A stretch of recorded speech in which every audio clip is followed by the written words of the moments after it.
Micheál Ó Briain, bhaile clé chlár ó lá éile pádraig 1977, le gá rial leacacha bhaile clé agus caisleánaí chealaí.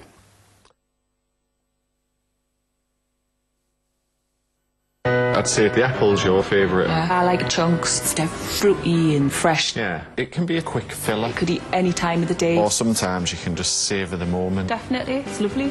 But you've got to be quick in our house, otherwise you'll have it. You just need to be quicker. Snooze and you lose. It's true. I'm in there like a shot. Because the longer you leave it, you know, the Oh, it less could be like chance... Linford Christie and now we can get that Muller rice. Muller rice. Surprisingly nice. Tanga bio nuair aimsirtha í an Ghaeilge. Tá na deisna í úsáid le hagraíocht Stát ag méadú an tamar fad. Má hastíonn tuile ólaswet faoi de chearta tanga. Tá efrig an chomisisinéir tanga an sin le Carolat. Si de rawa í a labhairt sé de cheart í a úsáid. An Commissioner Tanga, e cosint do chearta tanga. We all know a little bit of underarm stubble can feel like a lot of underarm stubble.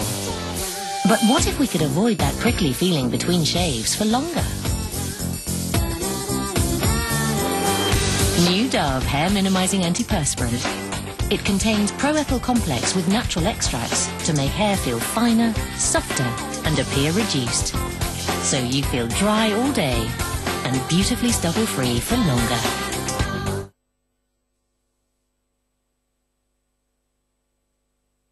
Ní hé méid an tain réalt cheoil ó thuisceart na carthach nóig. Seo aríste dos é an blianta níos déanaí, le cáide is có-ísigh. Kevin Flacken as Clúin Taramh Figiléir agus Paul McGrattan as Bóthar na Huaimhe flútadóir.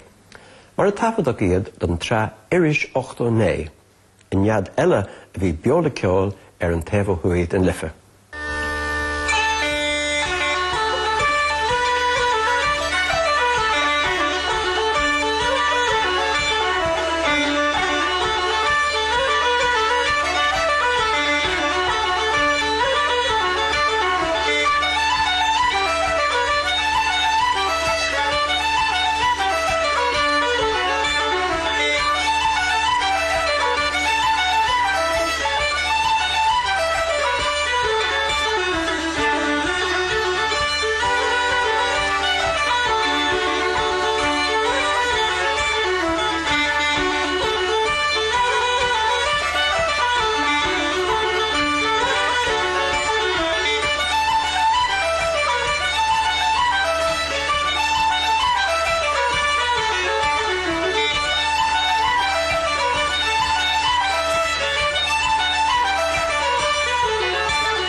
Micheál Ó Briain, Kevin Flacken agus Paul McGrattan in nullig 1989 leis na puirt an talbanach ar an teorin agus legan neamhghnách de éanach Ránach Broch.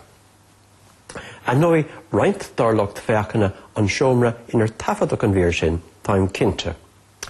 Bhí na ceoltóirí ardán dawsa in éaslach cúiltaí lu thuirsigh ag 15 Shroid Henrietta, a lár bhaile clia. Aimíonn cheann cheathrú na bíobarí Ilan, cumann idirnáisiúnta de fíobarí. Plúis gríochta í seo inar eolalam na mílte, sin féin in na measc, alíonn roimh na nósaí seta mar chahabhaimsere ó bhúntóirí diagriseacha an clubrince Brooks Academy.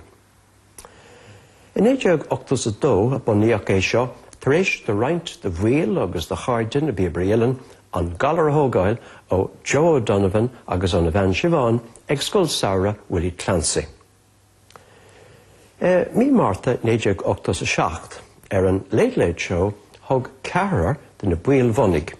Mary Friel, Terry Moylan, Irene Martin agus Jerry O'Reilly faoi rince seta a bhuaine de cheathrar as an lucht féachana nach raibh coiscéim fuatha go dtí sin.